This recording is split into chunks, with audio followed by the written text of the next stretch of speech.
नमस्कार बच्चों, मैं प्रियंका माथुर राजस्थान सरकार और वेदांता के CSR इनिशिएटिव ई कक्षा में आप सभी का स्वागत करती हूं और हमारे टेक्निकल पार्टनर है मिशन ज्ञान। बच्चों, हम पढ़ रहे हैं कक्षा 8 की गणित और आज हम शुरू करेंगे अध्याय 9 बीजीय व्यंजक एवं सर्वसमीकाएं।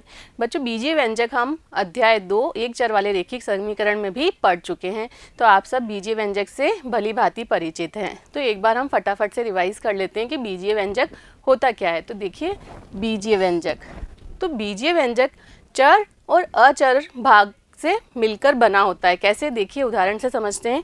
तो व्यंजकों का निर्माण चरों और अचरों की सहायता से होता है। देखिए x + 3, यहाँ पे 2 भाग है, x चर भाग हो गया इसका, 3 ये इसका अचर भाग हो गया। दूसरा व्यंजक दिया है 2y - 5, तो यहाँ 2 अचर है, y चर है, 5 अचर है। तो अचर और चरों की सहायता से बनता है व्यंजक। तो यहाँ पर आप चर के अलग अलग मान रखोगे तो इस व्यंजक के अलग अलग मान प्राप्त होंगे। जैसे यहाँ x + 3 एक व्यंजक है, यहाँ पर जैसे जैसे x के मान आप चेंज करते रहेंगे व्यंजक का मान बदलता जाएगा। इसी प्रकार 7x ये भी एक व्यंजक है, सिर्फ ये होगा -9, तो ये भी एक व्यंजक है। क्लियर हुआ? तो व्यंजक किससे बनते हैं? चर और अचरों की सहायता से व्यंजकों का निर्माण होता है। जैसे यदि आपको किसी ने कह दिया कि कोई आयत है जिसकी लंबाई x है और चौड़ाई y है, तो यह भी एक व्यंजक है, यह भी एक व्यंजक है। अब आपको यदि आयत का क्षेत्रफल निकालना है तो आपको क्या करना पड़ेगा? लंबाई गुणा चौड़ाई, तो x गुणा y। अब आपको यदि बोल दिया जाए कि उसकी लंबाई 2 सेंटीमीटर बढ़ा दी गई, तो ये क्या हो जाएगा? x + 2 हो गया, और चौड़ाई 2 सेंटीमीटर घटा दी गई, तो ये हो गया y - 2। अब उसका क्षेत्रफल ज्ञात करना है तो आपको क्या करना होगा? इन दोनों का गुणा करना होगा। तो ये क्या हुआ? आपने व्यंजक का यूज़ लिया। क्लियर हुआ? समझ में आया व्यंजक किसे कहते हैं? तो व्यंजक आपने खुद बनाया यहाँ पर, और आपको क्या निकालना? आयत का क्षेत्रफल व्यंजकों की सहायता से आप निकाल सकेंगे। तो अब हम आगे बढ़ते हैं।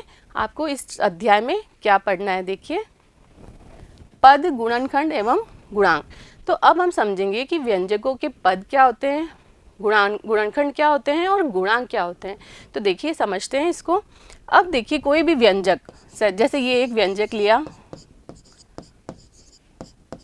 ये एक व्यंजक है, इस व्यंजक में कितने पद हैं? तो व्यंजक पदों के योग से मिलकर बनता है। कैसे? ये एक पद, ये दूसरा पद और ये तीसरा पद।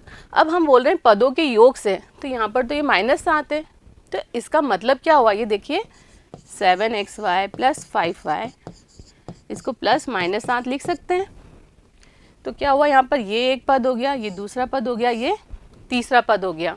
तो अलग अलग पदों को जोड़ कर क्या बनता है? व्यंजक बनता है। अब कोई व्यंजक एक ऐसा हो सकता है जिसमें केवल एक पद हो, कोई ऐसा भी हो सकता है जिसमें 2 पद हो, कोई ऐसा भी हो सकता है जिसमें 3 पद हो। तो क्लियर हुआ?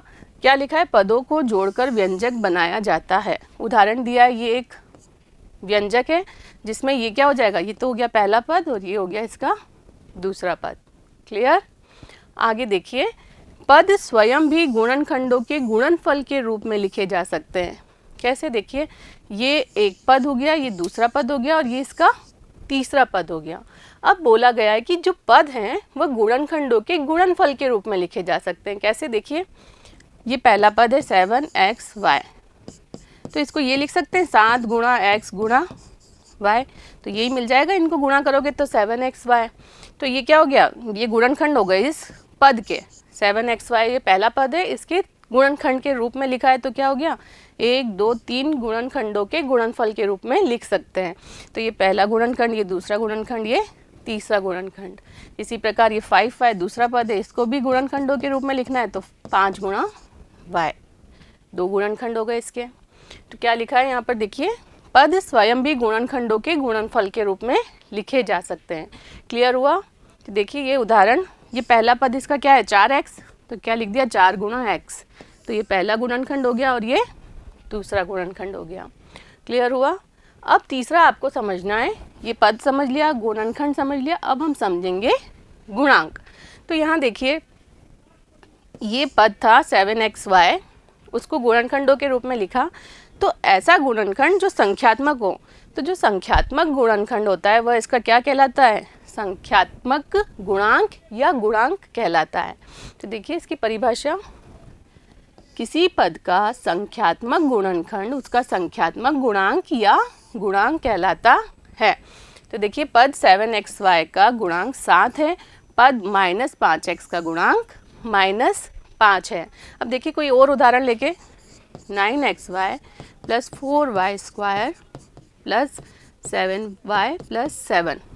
तो इसमें जो ये संख्यात्मक गुणनखंड है वह क्या कहलाता है? गुणांक। यहाँ पर 4 गुणांक होगा, यहाँ पे 7 गुणांक होगा। क्लियर हुआ? समझ में आया गुणांक क्या है? गुणांक या संख्यात्मक गुणांक एक ही बात है। क्लियर? चलते हैं अगले टॉपिक पे। अगला टॉपिक है एकपदी, द्विपद, त्रिपद एवं बहुपद।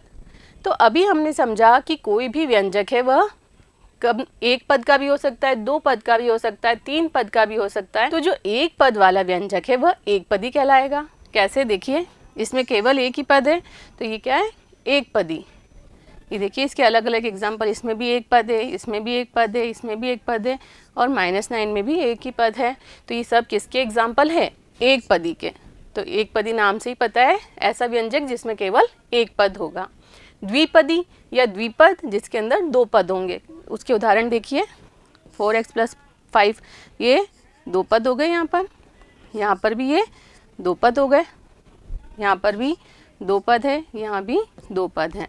तो ऐसा व्यंजक जिसमें 2 पद हो द्विपद या द्विपदी कहलाता है। क्लियर? त्रिपद, तो नाम से ही पता चल रहा है कितने पद होंगे? 3।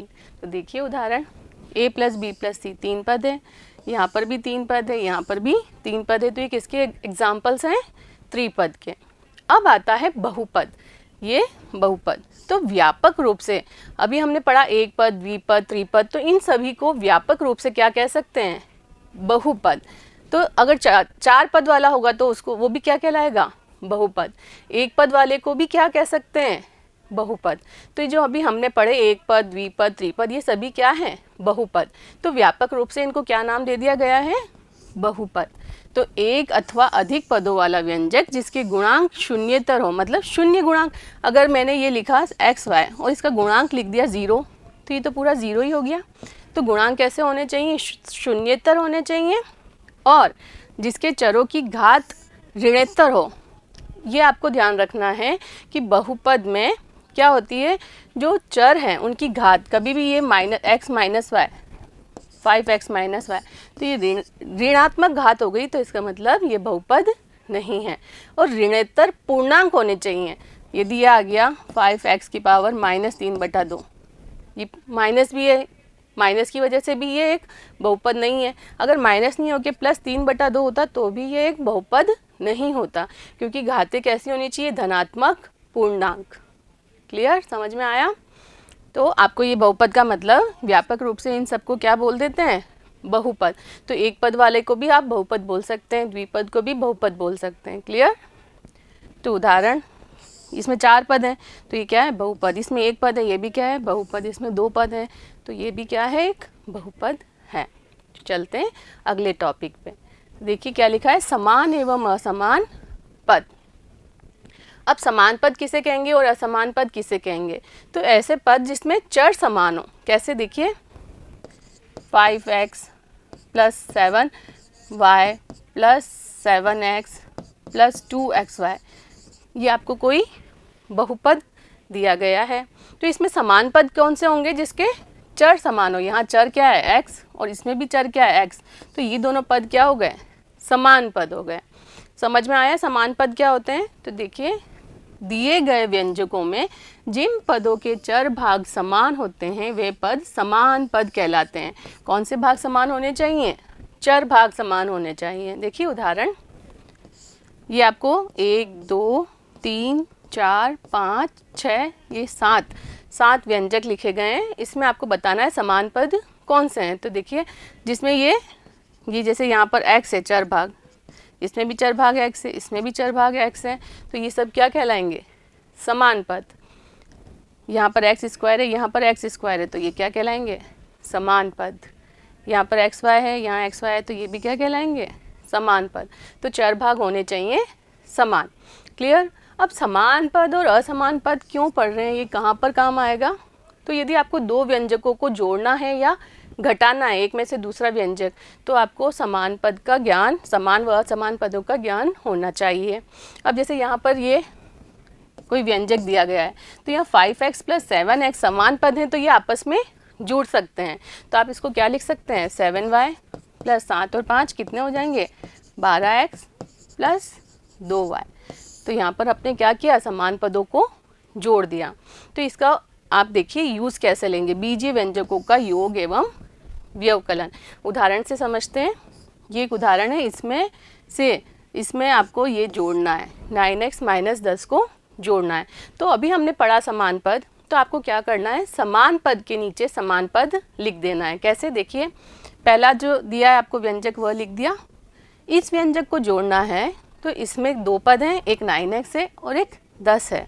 तो 9x का समान पद यहाँ पर कौन सा है, -4x। तो x वाले के नीचे आपने x वाला लिख दिया, तो -4x के नीचे लिख दिया आपने 9x।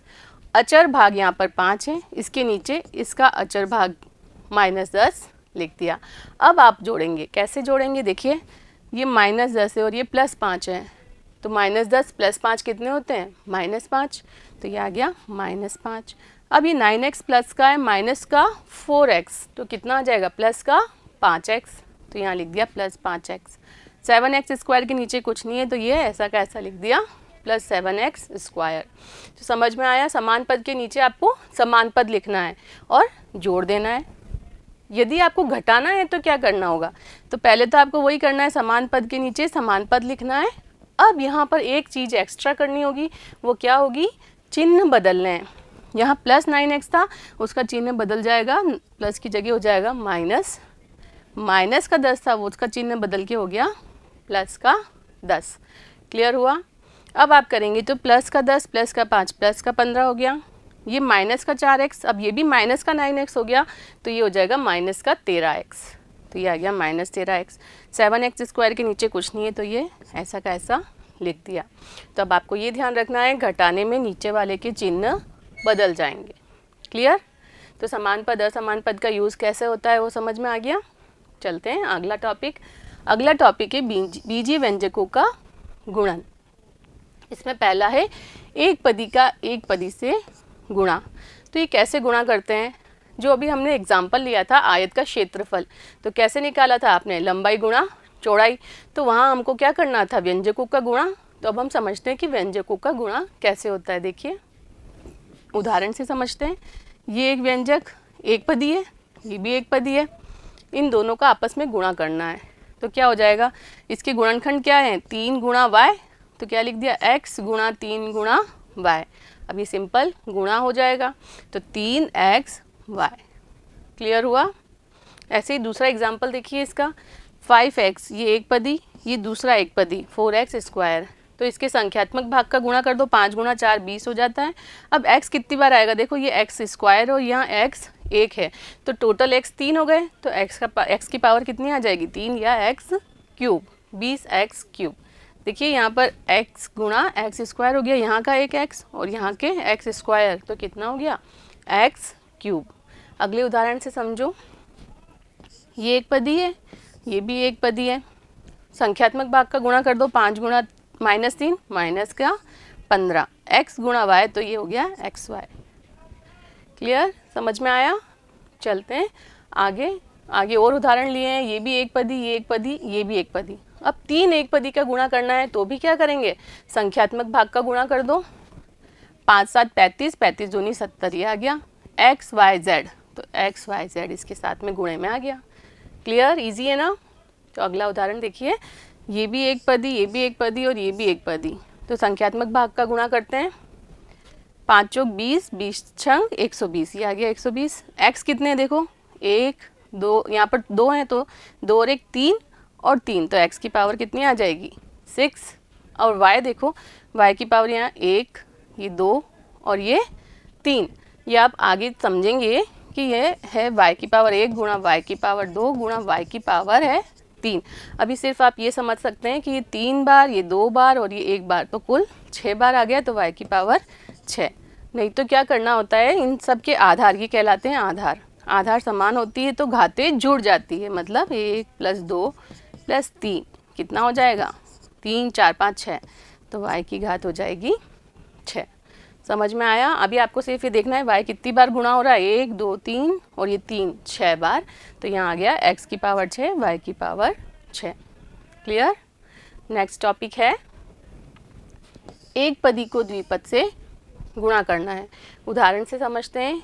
ये एक पदी है और इसका गुणा करना है आपको द्विपद से 5y + 2 से। तो इसमें क्या करना है कि इस एक पद का गुणा पहले द्विपदी के पहले पद से होगा, प्लस इसका गुणा, एक पद का गुणा द्विपद के दूसरे पद से होगा। तो कैसे करेंगे, 3x गुणा 5y हो गया, प्लस बीच में प्लस का चिन्ह है तो यहाँ आया प्लस, फिर 3x का गुणा दूसरे पद से हो गया। क्लियर हुआ। तो इसको हल करेंगे तो आएगा 5 × 15xy, 3 दूनी 6x, तो ये उत्तर हो गया। समझ में आया एक पदी को द्विपद से कैसे गुणा करना है। अब अगला टॉपिक है एक पदी को त्रिपद से गुणा करना। ये एक पदी है आपके पास, इसको गुणा करना है इस त्रिपद से। तो वही प्रोसीजर होगा, इस एक पद का गुणा पहले पद से, फिर दूसरे पद से और फिर तीसरे पद से। और बीच में चिन्ह क्या आएंगे जो यहाँ पर दे रखे हैं, प्लस है तो प्लस और माइनस है तो माइनस। तो देखिए क्या हो जाएगा, 3p × 4p² plus 3p × 5p plus दिया है तो ये प्लस आ गया, फिर 3p × 7। हल करेंगे इसको, गुणा करना आपने सीख ही लिया है। 4 × 12, p यहाँ 2 है यहाँ 1 है तो p³ हो गया, 5 × 15, p × p² हो गया, 7 × 21 p। समझ में आया कैसे गुणा करना है। चलते हैं अगला टॉपिक पे, बहुपद को बहुपद से गुणा करना है। तो इसमें पहला टॉपिक है द्विपद को द्विपद से कैसे गुणा करना है। तो समझिए उदाहरण से, ये द्विपद है, 2 पद है इसमें, इसका गुणा करना है इस दूसरे द्विपद से, इसमें भी 2 पद है। तो क्या करेंगे, इसमें इसका जो पहला पद है उसका गुणा करेंगे इस पूरे से, प्लस इसका जो दूसरा पद है उसका गुणा करेंगे इस पूरे द्विपद से। और फिर आपको पता है एक पद का द्विपद से गुणा अभी समझा है, पहले पद और ये दूसरे पद से गुणा। तो क्या हो जाएगा, 3a × 2a, 3a × 3b। फिर इसमें भी यही करेंगे, इसका गुणा इससे और इसका गुणा इससे। तो क्या आ जाएगा, 4b × 2a और 4b × 3b। अब आगे हल करेंगे तो कितना हो जाएगा, 6a², 9ab, 8ab और 12b²। समान पदों को क्या करना होता है, समान पद आपस में जुड़ सकते हैं। ये ए बी है, ये भी ए बी है, तो समान पद हो गए, चर भाग समान है इनके, तो इनको आप जोड़ के लिख सकते हैं। तो क्या हो जाएगा, 6a² प्लस 8 और 9 17ab प्लस 12b², इसका उत्तर आ गया। क्लियर हुआ। चलते हैं अगले टॉपिक पे, द्विपद को त्रिपद से गुणा करना है। तो देखिए उदाहरण, ये द्विपद 2 पद है, इसका गुणा करना है इससे, ये 3 पद है, 3 पद है इसके अंदर। तो इसमें भी क्या करेंगे, जो पहला पद है उसका गुणा इस पूरे त्रिपद से होगा, बीच में क्या है प्लस 7, प्लस ये दूसरा पद 7, इसका गुणा भी इस पूरे त्रिपद से कर दिया। फिर क्या करेंगे, इसका गुणा पहले पद से, इसका गुणा दूसरे पद से, इसका गुणा तीसरे पद से। ऐसे इसमें भी इसका पहले पद से, दूसरे पद से और फिर तीसरे पद से। तो देखिए a × a² हो गया, a × 3 हो गया, a × 5 हो गया, 7 × a² हो गया और 7 × 3 है और फिर 7 × 5। हल करते हैं इसको। तो a × a² a³ हो गया, 3 a 2 बार आ गया, 3a² हो गया, 5 है ये लिख दिया 5 है, 7 × a² तो ये हो गया 7a², 7 × 3 है 7 × 21 है और 7 × 5 35 प्लस 35। आगे देखिए ये हो गया a³ समान पद कौन से हैं, ये a², ये भी a², तो 7 और 3 10a² हो गया। और समान पद देखिए ये 21a और ये 5 है, तो ये हो गया 26 और प्लस 35, तो ये इसका उत्तर आ गया। समझ में आया ये कैसे गुणा किया है। तो आगे देखिए उदाहरण नंबर पहला। तो अभी तक हमने क्या समझ लिया है, व्यंजकों का योग, व्यवकलन और गुणा। तो इस पे आधारित 9.1 आज हम हल करेंगे। तो उसके उदाहरण पहले हम हल करते हैं। देखिए उदाहरण 1 क्या दिया गया है, 7xy plus 5yz minus 3zx, 4yz plus 9zx minus 4y minus 3xz plus 5x minus 2xy का योग करना है। 3 व्यंजक दिए गए हैं, इनको जोड़ना है। देखिए कैसे जोड़ेंगे, हल करते हैं। पहला क्या है, 7xy plus 5yz minus 3zx। दूसरे में क्या दिखा है, 4yz। अब ये yz तो ये लिखा, तो yz समान पदों को एक के नीचे एक लिखना है। तो 4yz कहाँ लिखेंगे अपन, yz वाले के नीचे। आगे क्या है, प्लस 9zx, ये 9zx plus 9zx minus 4y। अब y का तो यहाँ पर कोई स्तंभ ही नहीं है या कॉलम ही नहीं है, तो यहाँ लिख दिया माइनस 4y। तीसरा व्यंजक क्या है, माइनस 3xz। अब देखिए xz या zx एक ही बात होती है। कैसे, अब 2 गुणा 4 लिखेंगे या 4 गुणा 2 आएगा तो उत्तर 8 ही। तो गुणे में क्रम विनिमयता का पालन होता है। xz या zx एक ही बात है। तो ये क्या लिखा है, माइनस 3zx। तो ये आप कहाँ लिखेंगे, zx के नीचे लिख देंगे। तो माइनस 3zx प्लस 5x, यहाँ 5x कहीं कॉलम नहीं है तो अलग लिख दो, प्लस 5x माइनस 2xy, ये रहा xy, तो यहाँ पर लिख देंगे माइनस 2xy। समझ में आया। तो आपको समान पदों को एक के नीचे एक लिखना है और फिर आप सिंपल, आपको जोड़ना है तो योग ज्ञात कर लेंगे। कैसे, ये 7xy प्लस का है, ये माइनस का 2xy, तो कितना आ जाएगा 5xy। तो ये आ गया 5xy। 7 तो प्लस का था, उसके अंदर से 2 चले गए तो बच गए 5xy। आगे देखिए yz, ये भी प्लस का है, तो 5 और 4 9yz, ये हो गया 5 और 4 9yz। यहाँ पर zx में देखिए ये तो है प्लस का 9zx, ये माइनस का 3 और ये भी माइनस का 3, तो ये दोनों तो जुड़ जाएंगे तो माइनस का 6zx हो जाएगा। और ये है प्लस का 9zx, तो कितना आ जाएगा, 9 में से 6 को आपको माइनस करना होगा और चिन्ह आएगा बड़े का। बड़ा 9 है तो आएगा प्लस, कितना बच गया 3zx। अब क्या बचा है, माइनस का 4y, ऐसे ही आ जाएगा, प्लस का 5x, ऐसे ही आ जाएगा। तो ये आप, और देखिए इसके बाद कोई समान पद तो नहीं आ रहे, सब अलग अलग हैं। तो ये आपका उत्तर क्लियर हुआ कैसे करना है। चलते हैं अगले उदाहरण पर। सेकंड क्या दिया है, ये एक व्यंजक दिया है, मैं से इस वाले व्यंजक को घटाइए। तो घटाने में भी क्या करेंगे, समान पद के नीचे समान पद लिखेंगे। तो देखिए हल क्या दिया है, 7x square minus 4xy plus 8y square plus 5x minus 3y।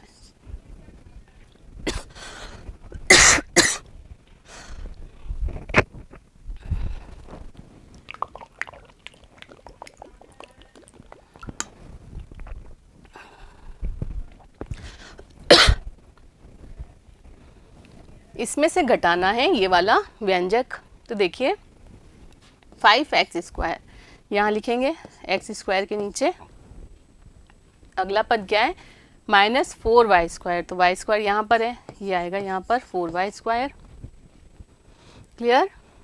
आगे है 6y, y का कहाँ है, ये रहा, तो ये आ जाएगा प्लस 6y माइनस 3, अचर पद है, यहाँ पर अचर पद नहीं है तो यहाँ पीछे लिख देंगे माइनस 3। यहाँ कोई चिन्ह नहीं है मतलब प्लस है। अब घटाने में क्या करना था, जो नीचे लिखा है उन सबके चिन्ह बदल जाते हैं। तो देखिए ये माइनस है तो ये कितना हो जाएगा प्लस, ये माइनस है तो ये भी हो जाएगा प्लस, ये प्लस है तो ये हो गया माइनस, ये माइनस है तो ये हो गया प्लस। क्लियर। अब आपको जैसे जोड़ते हैं वैसे जोड़ेंगे। तो देखिए क्या हो जाएगा, 7 और ये हो गया माइनस का 5x स्क्वायर, तो कितना आ जाएगा 2x स्क्वायर। बड़े वाला चिन्ह आता है, बड़ा यहाँ पर 7 है, इसका चिन्ह प्लस है, तो उत्तर आएगा 2x स्क्वायर। माइनस 4xy के नीचे कुछ नहीं है तो ये ऐसे ही आ जाएगा, -4xy। आगे चलते हैं, प्लस 8y² प्लस 4y² तो ये जुड़ जाएंगे, 8 और 4 12y²। क्लियर? प्लस 5x, ये ऐसे ही आ जाएगा यहाँ पर, -3y माइनस 6y तो ये जुड़ जाएंगे, -9y। 6 और 3 9 होते हैं, चिन्ह दोनों माइनस के हैं तो चिन्ह आएगा माइनस का 9y। यहाँ पर हो गया ये प्लस का 3। क्लियर? देख लीजिए कोई समान पद है यहाँ पर, नहीं है, तो इसका मतलब यही हमारा उत्तर होगा। क्लियर हुआ कैसे जोड़ना है, घटाना है? तो अब इस पर आधारित हम प्रश्नावली हल करते हैं। तो प्रश्नावली 9.1 सवाल नंबर पहला, देखिए क्या दिया गया है। निम्नलिखित व्यंजकों में से प्रत्येक के पदों एवं गुणांकों को पहचानिए। ये आपको कुछ व्यंजक दिए गए हैं, इसमें बताना है कौन से तो पद हैं और उन पदों के गुणांक क्या है। तो हल करते हैं पहला प्रश्न। देखिए पद कौन से हैं, एक पद तो ये हो गया पहला पद, और दूसरा पद क्या हो गया, -3zy। क्या लिखा था, व्यंजक क्या होते हैं, पदों के योग के रूप में लिख सकते हैं। तो इसको क्या लिख सकते हैं आप, 5xyz² प्लस -3zy। तो ये पहला पद और ये दूसरा पद, पदों के योग के रूप में लिखना है। तो ये तो पहला पद है और ये माइनस के साथ में आएगा 3zy। क्लियर हुआ? और उसके गुणांक पहचानने हैं आपको। तो ये गुणांक कौन कौन से हो जाएंगे, देखिए इसका गुणांक संख्यात्मक गुणनखंड, तो ये संख्यात्मक गुणनखंड, यहाँ संख्यात्मक गुणनखंड कितना है, -3, तो ये हो गए गुणांक। क्लियर हो रहा है? तो यहाँ पर कितने पद है, देखिए पहला दूसरा तीसरा पद, तो कौन कौन से हो गए पद, तो एक x और x², और गुणांक इसका तो एक यही अचर ही पद है, तो यही इसका गुणांक हो गया। यहाँ पे गुणा किसका है, किसी का नहीं मतलब एक का है, यहाँ भी किसी का नहीं मतलब एक का गुणा है, तो इन सब के गुणांक कितने हैं, 1 1 1। क्लियर? अब आपको इसमें पहचानना है कितने पद हैं। देखिए ये पहला पद, ये दूसरा पद और ये तीसरा पद, तो कौन कौन से पद हुए, 4x² y²। अब ये माइनस सहित लिखना होगा, -4x² y² z²। माइनस सहित क्यों लिखना होगा, समझ में आ गया? क्योंकि आप इसको क्या लिख सकते हैं, प्लस -4x² y² z²। पदों के योग के रूप में लिखा जा सकता है व्यंजक को, इसलिए आपने लिखा है यहाँ पर प्लस -4x² y² z²। तो ये पहला पद ये हुआ पूरा, दूसरा पद माइनस सहित। क्लियर? तीसरा पद कौन सा है यहाँ पे, z²।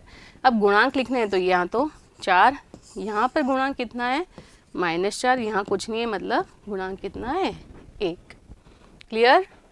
दूसरा आगे वाले प्रश्न देखिए, 1 2 3 4, तो पद तो कितने हो गए, 4। कौन कौन से, 3 -pq QR और -rp।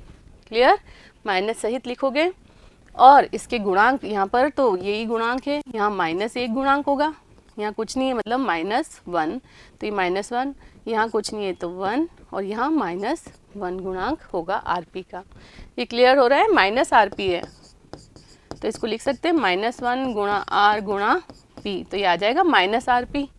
तो इसलिए इसका गुणांक पूछा जाए तो कितना है, -1, ये वाला। क्लियर? चलते हैं अगले प्रश्न पर। अब देखिए यहाँ पर क्या है, x, ये पहले पद लिख देते हैं। पद कौन कौन से हो गए, x/2 y/2 और ये -xy। अब गुणांक कौन कौन से हो जाएंगे इसमें, देखिए x का गुणा 1/2 से करेंगे, तो ये आ रहा है ना x/2, तो इसका मतलब इसका गुणांक कितना है, 1/2। तो यहाँ पर गुणांक कितने आ जाएंगे, 1/2, इसका गुणांक भी 1/2 और इसका गुणांक -1। ये क्या लिखे जा रहे हैं यहाँ पर, गुणांक, और यहाँ लिख रहे हैं हम पद। क्लियर हो रहा है? यहाँ इसका गुणांक 1/2 कैसे आया, समझ में आया? तो यहाँ सेम ऐसे ही यहाँ पर भी गुणांक है 1/2, यहाँ पर -xy लिखा है, मतलब -1 गुणा x गुणा y, तो -1 इसका गुणांक हो गया। लास्ट देखिए क्या है, इसमें कितने पद है, पहला दूसरा तीसरा, तो कौन कौन से पद है, -3 है, -0.6 AB और 0.5 B, ये 3 पद हो गए। गुणांक बताइए, तो ए के साथ गुणा किसका है, 0.3 का, यहाँ -0.6 का गुणा है AB के साथ और B के साथ किसका गुणा है 0.5। तो जो संख्यात्मक गुणनखंड होता है वही गुणांक कहलाता है। तो जो संख्यात्मक भाग है इसमें -0.6 है, इसलिए यहाँ -0.6 इसका गुणांक हो गया। तो ये समझ में आया प्रश्न नंबर 1। तो चलते हैं अगले प्रश्न पर, प्रश्न संख्या 2।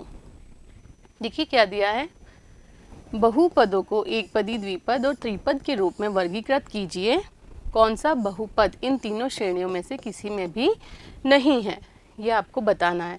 तो ये तो आप समझ सकते हैं, एक पदी मतलब जिसमें कितना पद होगा, एक पद। द्विपद मतलब 2 पदों वाला व्यंजक। त्रिपद मतलब 3 पदों वाला व्यंजक त्रिपद कहलाता है। तो आपको वर्गीकृत करना है। तो यहाँ पर हल देखिए, एक पद, तो एक पद वाला कौन कौन सा है, एक पदी कौन सा है वो आप छांट के लिख दीजिए। एक पदी यहाँ पर तो 2 पद है, तो एक द्विपदी भी लिख दो, द्विपद। ये द्विपद में आएगा x + y। ये एक ही पद है, यहाँ पर 1000 लिखा है सिर्फ, तो ये कहाँ पर आ जाएगा, एक पदी में आ जाएगा 1000।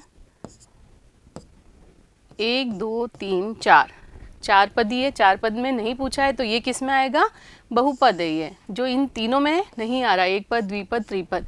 तो आपको ऐसे भी छांटने हैं जो इनमें नहीं है, कौन सा बहुपद इन तीनों श्रेणियों में से किसी में भी नहीं आता। तो जो ये वाला बहुपद है या व्यंजक है वह इन तीनों में से किसी में भी नहीं आता। आगे चलते हैं, 7 + y + 5x कितने पद हैं, 1 2 3, 3 पद हैं। तो आप एक कॉलम और बनाएंगे त्रिपद का, तो त्रिपद में आ जाएगा ये वाला 7 + y + 5x। क्लियर। आगे देखिए, 1 2, 2 पद हैं, तो ये कहाँ पर आ जाएगा, इसमें 2y - 3y²। इसमें कितने पद है देखिए, 1 2 3, तो ये आ जाएगा त्रिपद में। कौन सा है, 2y - 3y² और +4y³। ये किसका एग्जाम्पल है, त्रिपद का। अब देखिए अगला, 1 2 3, 3 पद है, फिर ये त्रिपद में लिखेंगे, तो क्या लिखा है, 5x - 4y + 3xy। क्लियर। आगे देखिए, 1 और ये 2, तो ये एग्जाम्पल है द्विपद का, तो क्या लिखा है, 4z - 15z²। आगे देखिए, 1 2 3 4, तो ये भी किसका एग्जाम्पल हो गया, जो इन तीनों श्रेणियों में नहीं आता। 4 पद हो गए, 4 पद वाला नहीं है, एक पद, द्विपद, त्रिपद ही बताने हैं आपको। तो इसके अलावा जो हैं वह इन श्रेणियों में नहीं आते। आगे देखिए, PQR एक पदी है, तो यहाँ पर आ जाएगा PQR। आगे देखिए, ये दो ही पद हैं, तो ये द्विपद में आएगा, P² + PQ²। आगे यहाँ भी 2 पद हैं, 2P + 2Q, ये भी द्विपद में आएगा। क्लियर हुआ कैसे आपको वर्गीकृत करना है, एक पद, द्विपद और त्रिपद में। और जो बचे हुए ये 2 हैं वह इन तीनों श्रेणियों में नहीं आते। क्लियर हुआ। चलते हैं अगले प्रश्न पर, प्रश्न संख्या 3। क्या दिया है देखिए, निम्नलिखित का योग ज्ञात कीजिए। 1 2 3 4 आपको प्रश्न दिए गए हैं, आपको व्यंजकों को जोड़ना है। तो देखते हैं पहला हल, AB - BC, समान पद को समान पद के नीचे लिखेंगे। BC, तो BC कहाँ लिखेंगे, यहाँ पर प्लस का चिन्ह कुछ नहीं लिखा है, मतलब प्लस है। -CA, CA नहीं आया अभी तक, तो ये लिख दिया यहाँ -CA। आगे देखिए CA, तो यहाँ लिख दिया वापस CA, प्लस का -AB, AB तो यहाँ लिखा ही है -AB, जिसके आगे कोई चिन्ह नहीं है, मतलब वो प्लस का है। अब आपको इनको जोड़ना है। तो देखिए, ये प्लस का AB और ये माइनस का AB आपस में कट जाएंगे। प्लस AB जैसे आप करते हैं 8 - 8, तो ये क्या हो जाता है, 0। तो वैसे ही यहाँ पर क्या है, AB - AB, ये भी आपस में कट के क्या आ जाएगा, 0। तो यहाँ पर ये कट गया, इससे ये -BC, ये +BC, ये -CA, ये +CA आपस में कैंसिल हो गए और उत्तर क्या मिल गया हमको, 0। समझ में आया क्या किया, ये समान पद, ये समान पद, ये समान पद एक दूसरे के नीचे लिखे। अब आपको इनको जोड़ना है। तो ये प्लस का ए बी है, माइनस का ए बी आपस में कैंसिल हो जाएगा और minus B C plus B C आपस में cancel, minus C A plus C आपस में कैंसिल और कुल उत्तर आपको मिलेगा 0। समझ में आया? चलते हैं अगले प्रश्न पर। हल क्या है? a minus B plus A B. दूसरे में b, तो b का लिखेंगे यहाँ, प्लस का b है, माइनस c का कोई कॉलम नहीं है तो ये लिख दिया पीछे माइनस का c, प्लस बी सी का भी कोई कॉलम नहीं है तो लिख दिया प्लस BC। आगे देखते हैं C कहाँ लिखा है? ये लिखा है तो C के नीचे C लिख दिया, माइनस A तो ये A के नीचे लिख दिया माइनस A, प्लस AC। अब AC का कोई कॉलम नहीं बना अभी तक तो प्लस AC सबसे लास्ट में आ गया। क्लियर? अब आपको क्या करना है? इन तीनों व्यंजकों को जोड़ना है। तो ये A प्लस का, ये माइनस का A, ये माइनस का B, ये प्लस का B कट गया, ये माइनस का C और ये प्लस का C कट गया। तो क्या बच गया? देखिए प्लस AB, ये लिख दिया plus AB, plus BC plus AC। तो ये ही आपका उत्तर है AB plus BC plus AC। समझ में आया कैसे करना है? तो आगे चलते हैं।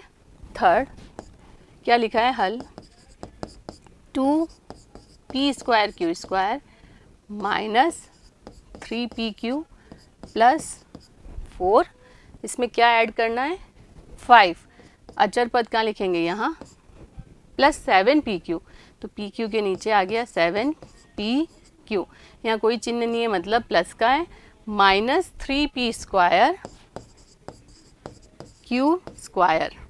जोड़ना है तो जोड़ते हैं।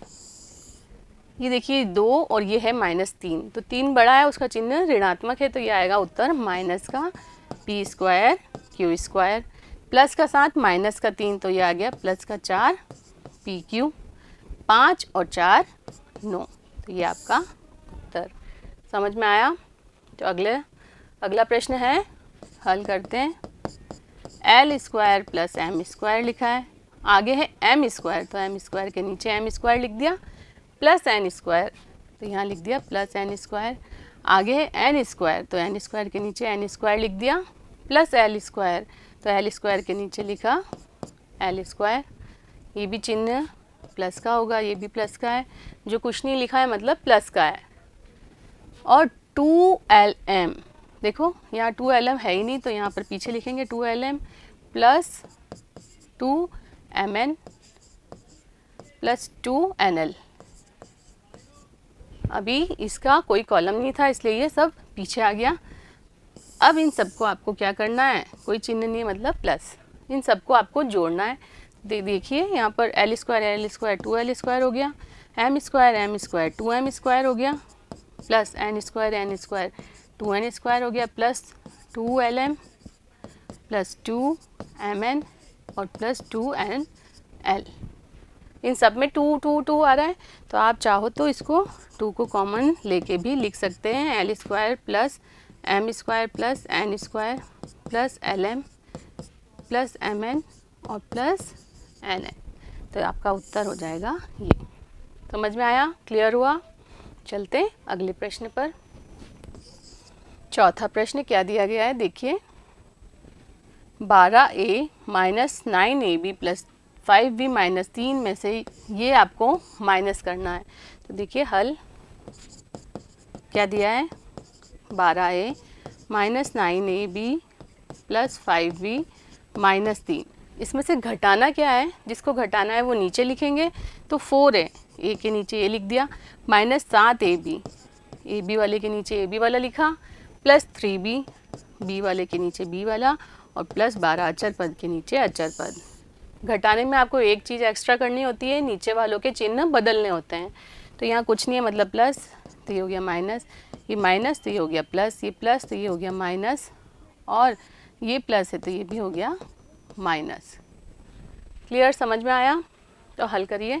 ये 12 में से 4 गए तो कितने बच जाएंगे? 8 है, ये प्लस का 7 है, ये माइनस का 9 है तो क्या हो जाएगा? माइनस का 2ab। अब देखिए 5b प्लस का है और माइनस का 3b तो कितना बच जाएगा? 2b। आगे देखते हैं, -3 -12 तो कितना हो जाएगा? जुड़ जाएगा 12 और 3 15 पर चिन्ह आएगा माइनस का, तो ये आपका उत्तर प्राप्त हुआ 8a minus 2ab plus 2b minus 15। Clear. चलते हैं अगले प्रश्न पर। हल 5xy minus 2yz minus 2zx plus 10xyz में से क्या घटाना है? 3xy। xy कहाँ ये रहा, तो 3xy कुछ नहीं है मतलब प्लस का है, प्लस 5yz प्लस 5yz के नीचे yz लिख दिया, माइनस 7zx zx के नीचे zx वाला लिख दिया। अब आपको इनको घटाना है तो क्या करेंगे आप?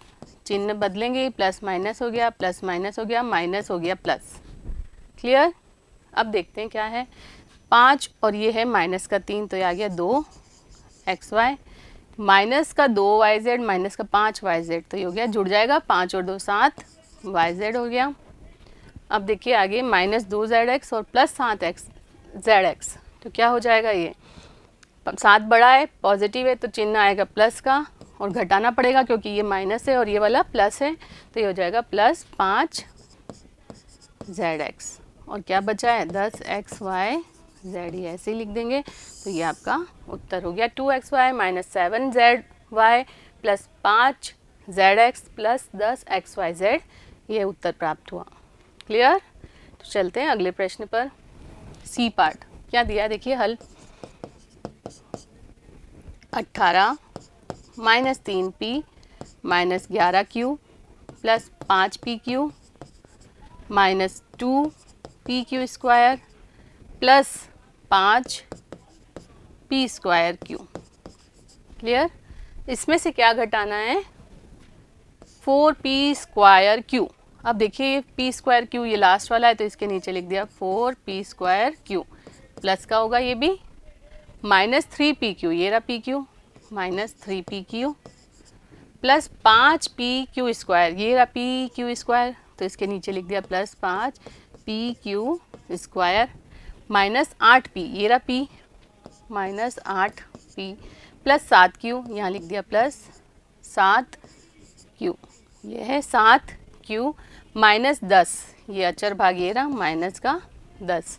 अब घटाने में क्या होगा? चिन्ह बदलने हैं आपको, तो बदलते हैं चिन्ह। ये हो गया प्लस, ये हो गया प्लस, ये हो गया माइनस, ये हो गया प्लस, ये हो गया माइनस, ये हो गया माइनस। क्लियर। अब चलते हैं एक एक करके हल करते हैं। 18 और 10 जुड़ जाएंगे, ये हो गया 28, ये माइनस का है ये प्लस का है और चिन्ह आएगा प्लस का। 8 बड़ा है इसलिए 8 में से 3 गए तो बच गए 5p। आगे देखिए 11 है और ये 7 है और दोनों के चिन्ह समान है तो जुड़ जाएंगे 11 और 7 18 तो माइनस के 18q हो गया। आगे देखते हैं ये भी चिन्ह समान हो गए तो जुड़ जाएंगे 5 और 3 8 हो गए, 8 क्या तो 8pq। आगे चलते हैं इन दोनों के चिन्ह भी समान हो गए 5 और 2 7 पर चिन्ह आएगा माइनस का 7pq स्क्वायर। क्लियर। आगे देखिए ये प्लस का 5 है और ये माइनस का 4 है तो उत्तर तो आएगा प्लस का p स्क्वायर q। 5 माइनस 4 तो 1 बचा p स्क्वायर q, तो 1 लिखने की ज़रूरत नहीं है तो डायरेक्ट लिख दिया p स्क्वायर q। समझ में आया। तो ये आपका उत्तर प्राप्त हुआ। कुछ समान पद है नहीं है तो यही आपका उत्तर प्राप्त हुआ। उम्मीद करती हूँ ये सभी प्रश्न आपको अच्छे से समझ में आए होंगे। अगले वीडियो में मिलते हैं आगे की प्रश्नावली के साथ, तब तक जुड़े रहिए। धन्यवाद।